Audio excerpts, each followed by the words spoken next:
My sister said she got me a special gift for my baby shower. It was a box full of diapers. Used ones.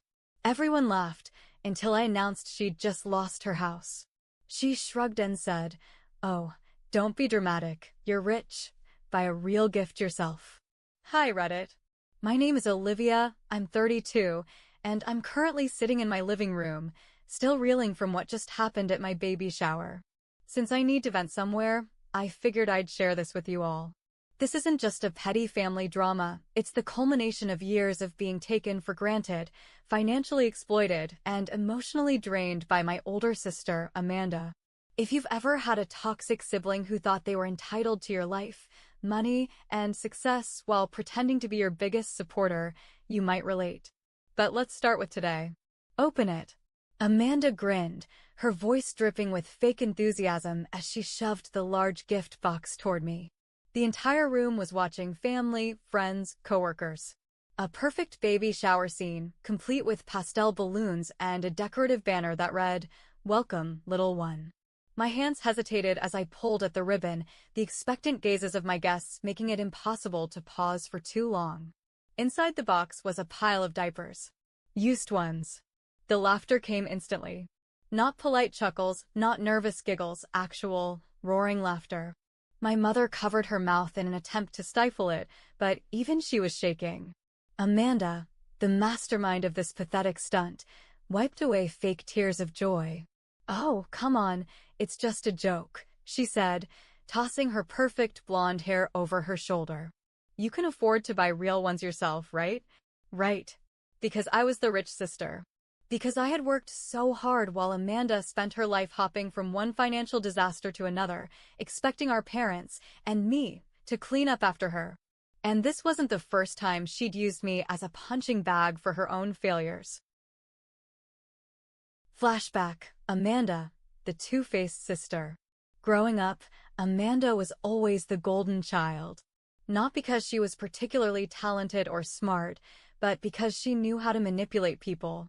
When we were teenagers, she would pretend to be the perfect older sister in front of our parents, helping me with my hair, giving me advice about boys, playing the doting sibling. But behind closed doors, she was something else entirely. I remember the night before my college entrance exam. I had been studying for months, desperate to get a scholarship so I wouldn't have to rely on my parents for tuition. Amanda had just come home from a failed date, furious that her boyfriend of the week hadn't bought her an expensive necklace she wanted. "You think you're so much better than me, don't you?" she sneered, leaning against my bedroom doorframe. Sitting here, acting all smart, working extremely hard like some nerd. Newsflash, Olivia, money is about who you know, not how hard you work. She spent the next hour berating me, picking apart everything I did, mocking the way I studied, the way I dressed, even my dreams of financial independence. When I finally broke and yelled at her to leave me alone, she smirked. "Relax," she said, flipping her hair. "I'm just motivating you." When I got my scholarship and moved away, Amanda suddenly became supportive again. She bragged to everyone about how her little sister was so successful, how she had always believed in me. But the second she needed money, the insults came back. "Must be nice to be able to afford anything you want," she'd say, conveniently forgetting that she had blown through every dime she had ever been given. "Don't be so greedy, Liv. It's just a loan." "Ugh, you've changed. You used to be nice." And yet, I still helped her. I covered her rent once when she was between jobs. I paid off her credit card when she cried about being so stressed. I even co-signed a loan for her once, something I regretted almost immediately when she stopped making payments. And what did I get in return? A box of used diapers at my baby shower. Back to the present. My announcement. The laughter hadn't even fully died down when I decided it was time for my own announcement. I set the box down carefully, my fingers still slightly trembling, not with humiliation, but with something else entirely. "That's funny," I said, my voice light. Really funny. Almost as funny as the fact that Amanda just lost her house. The laughter stopped. Amanda blinked. "What? Oh, did I forget to mention that part?" I turned to the crowd. See, I bought the mortgage to her house 6 months ago. She was behind on payments, again. And instead of letting the bank foreclose, I thought I'd be generous. But after this little stunt, I tilted my head, enjoying the way her face drained of color. I don't feel very generous anymore. You're lying. Her voice cracked slightly. I pulled out my phone and, with a few taps, displayed the property record. Her name wasn't on it anymore. Just mine. Gasps. Whispers. My mother's eyes darted between us, realization sinking in. Amanda, I continued, slipping my phone back into my purse. I was going to surprise you by letting you stay, maybe even give you the deed as a gift, but since you think I should buy my own gifts. I let this sentence hang in the air. She let out a breathless, nervous laugh. Oh, don't be dramatic. You're rich. You can afford to do the right thing. The right thing? I repeated. You mean like humiliating your pregnant sister in front of all her friends and family? It was a joke, she snapped, but her voice was shaking now. I shot back. Silence. Pure, deafening silence. My father stood up, clearing his throat, as if he was about to lecture me on being the bigger person. I held up a hand. Don't, I warned. I have been the bigger person my whole life. I have covered for Amanda's debts. I have bailed her out when she wrecked her car. I have paid for her to go back to school twice, only for her to drop out. I have let her live rent-free in that house for years. And in return, she gives me this. I gestured to the disgusting box in front of me. No one spoke. Amanda's breathing had become erratic. You wouldn't actually kick me out. You're right, I said, tilting my head. I'll give you a week to find somewhere else. My mother stood up. Sweetheart, don't you think that's a bit harsh? I turned to her with a smile so saccharine it could rot teeth. Mom, you do have a guest room, don't you? She flinched. Well, yes, but... Oh, wonderful, I said, clapping my hands. Then Amanda has a place to stay. Amanda's eyes widened in horror. I am not living with Mom and Dad again. Well, Amanda, I said sweetly, you should have thought about that before you handed me a box full of used diapers. A pin could have dropped in that room and made a louder sound than the stunned silence that followed. My baby shower continued. The food was delicious. The gifts from my real friends were thoughtful and kind. Amanda left early, and for the first time in my life, I didn't feel the need to chase after her. Because she wasn't my responsibility anymore. It took less than 12 hours for the phone calls to start. I woke up the next morning to 22 missed calls and an inbox full of messages. Mom, Olivia, we need to talk. Amanda is devastated. You humiliated her in front of everyone. Was that really necessary? Dad, this has gone too far. Call me. Amanda, you so toxic, sister. I was joking. You actually want to make me homeless over a prank? Asterisk. Ah yes, the classic Amanda routine. Play the victim when things don't go her way. I ignored them all. James, my husband, sipped his coffee next to me, scrolling through his own phone. He smirked. Looks like the fallout has begun. He held up his screen. My cousin Sophie had posted on Facebook. Y'all, Amanda really gifted her pregnant sister used diapers and then cried when she got what she deserved. Actions have consequences. The comments were brutal. Amanda's been living off Olivia for years. She had this coming. Wait, she really thought this was funny?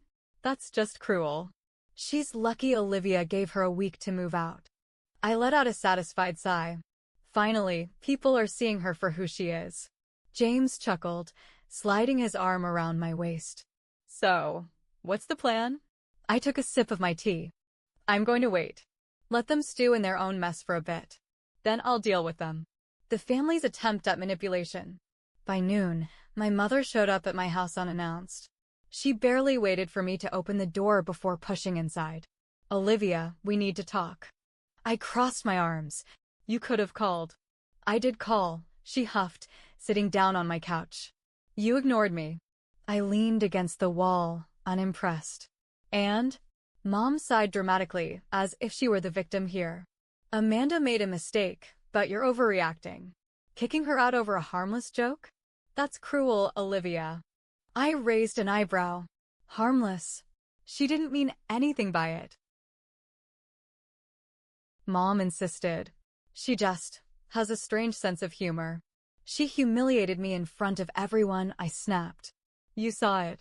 She was smirking the whole time. Mom waved a hand. She's your sister, Olivia. You don't throw away family over one bad decision. I laughed. One? You mean years of bad decisions. Years of using me for money, trashing my success, and expecting me to fix her problems. Mom flinched. She's going through a hard time.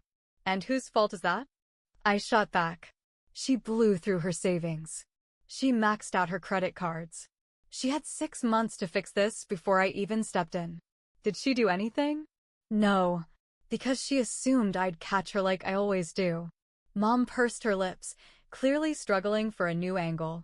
Sweetheart, I just don't want this to tear our family apart. Funny, I said, tilting my head. Because you didn't seem worried about that when Amanda was tearing me apart for years. She had no response to that. Instead, she sighed, pressing a hand to her temple like this whole thing was my fault. Okay, fine. But at least compromise, let her stay for another month. Give her time to figure things out. I smiled. Sure. Mom blinked, surprised. Really? Yeah. I grabbed my phone, opened my banking app, and scrolled to a certain payment history. She still owes me $3,000 from last year. She can stay if she pays me back first. Mom's face darkened. Olivia, you know she can't afford that.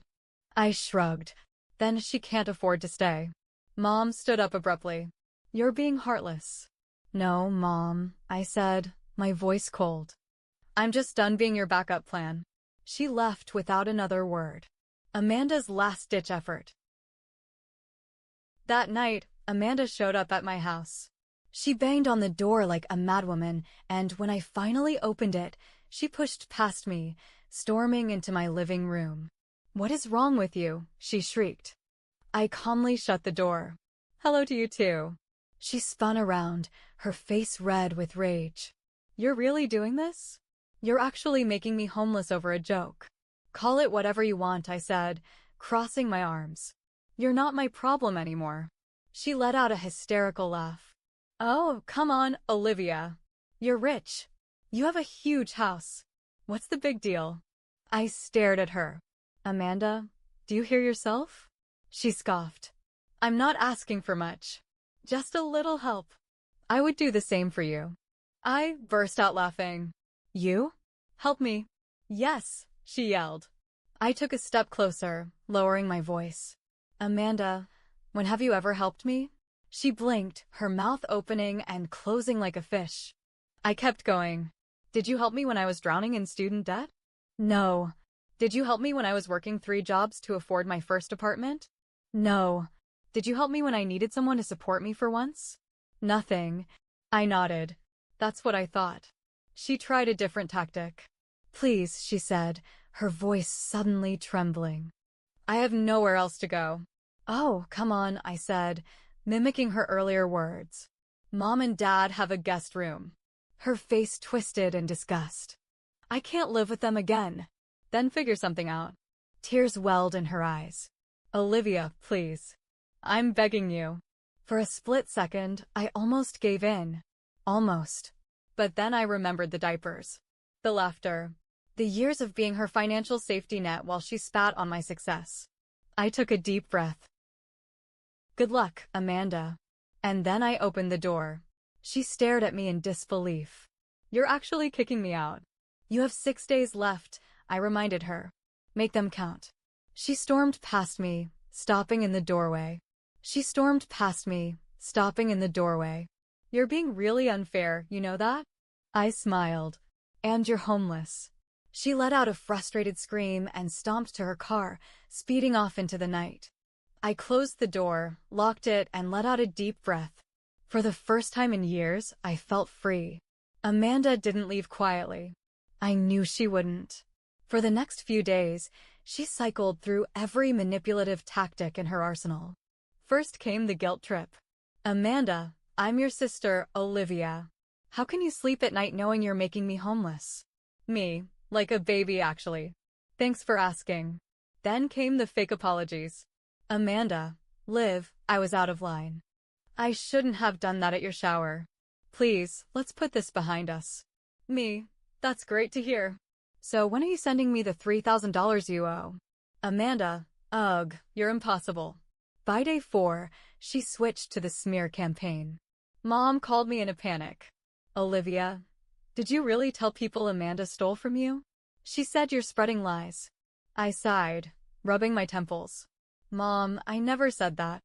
I just told people the truth, that she owes me money and refuses to pay. Well, now she's saying you're ruining her life. No, Mom, I said firmly. Amanda ruined her own life. I just stopped cleaning up the mess. Mom groaned. I just don't understand why you're being so cold. Because I'm done, I said simply. I'm not her bank. I'm not her safety net. She's had years to get her act together. Mom went silent for a moment. I just don't want to see her suffer. I let out a bitter laugh. Where was this concern when I was the one suffering? No response. As expected. That night, Amanda tried her final, most desperate move. She showed up at my house with a suitcase. The last attempt. It was almost midnight when the pounding on my door started. James stirred beside me. You gonna get that? Nope, I said, pulling the blanket over my head. The knocking continued. With a groan, I got up, walked to the front door, and yanked it open. Amanda stood there, red-eyed and shaking, her suitcase at her feet. Liv, please, she whispered. I have nowhere else to go. I folded my arms. Didn't Mom offer you the guest room? She swallowed. I can't live with her. She's overbearing, she nags all day, and Dad just ignores me. I smirked. Sounds familiar. Amanda's face twisted in frustration. I can't be there, Olivia. Just let me stay for a few weeks. No. She let out a small, pathetic sob. Please. I'll get a job, I'll pay you back, I held up a hand. Stop. Her mouth snapped shut. I took a deep breath. Amanda, I don't trust you. You have never changed. You've never followed through. And I'm not letting you stay here just so I can spend the next few months fighting to get you out. She opened her mouth, but I kept going. You laughed in my face at my baby shower. You gave me used diapers. That's not just a bad joke. That's pure, calculated cruelty. And now you expect me to rescue you. Tears slid down her cheeks. I don't have anywhere else. I sighed. That's not my problem. Her face twisted with rage. You're really turning me away? Yes. Her fists clenched. Fine. But when you come crawling back, don't expect me to help you. I laughed. When have you ever helped me, Amanda? Silence. She picked up her suitcase and stormed off. I shut the door, locked it, and went back to bed. James wrapped an arm around me. You okay? I exhaled deeply. Yeah. Actually, I think I am. For the first time in years, I felt free. I thought Amanda was finally out of my life. I was wrong. A week after she stormed off, I got a call from my mother. I debated letting it go to voicemail, but my gut told me something was up. Mom, what now? I asked, already exhausted. Mom sighed dramatically. Amanda moved in with us. I smirked. Oh, so she took the guest room after all? Yes, but she's miserable here, Olivia. I nearly laughed. And why is that my problem? She says she feels like a prisoner. Mom huffed. Your father and I have rules, and she doesn't like following them. Rules? That was rich coming from my parents, who had let Amanda get away with everything her entire life. Let me guess, I said. You told her she actually have to contribute to the household? Mom hesitated. We just asked her to help out a little. Maybe get a job. Pay for her own expenses. I snorted. And how did that go? Not well, Mom admitted. She had a meltdown last night because we told her we weren't paying for her Uber Eats anymore. I actually laughed at that. You mean to tell me she expected you to fund her lifestyle after she spent years expecting me to do it? She's struggling, Olivia. She's entitled, Mom. Silence. Anyway, Mom finally said, she wants to talk to you. Nope. Olivia, just hear her out. She had plenty of chances to talk, I said. I'm done. Mom sighed, but I ended the call before she could keep pushing. Amanda's desperation. A few days later, I got another text from Amanda. Amanda, can we talk? I ignored it. Then another.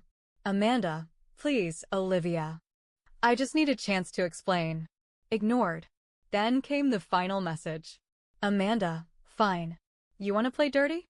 Game on. That caught my attention. The smear campaign.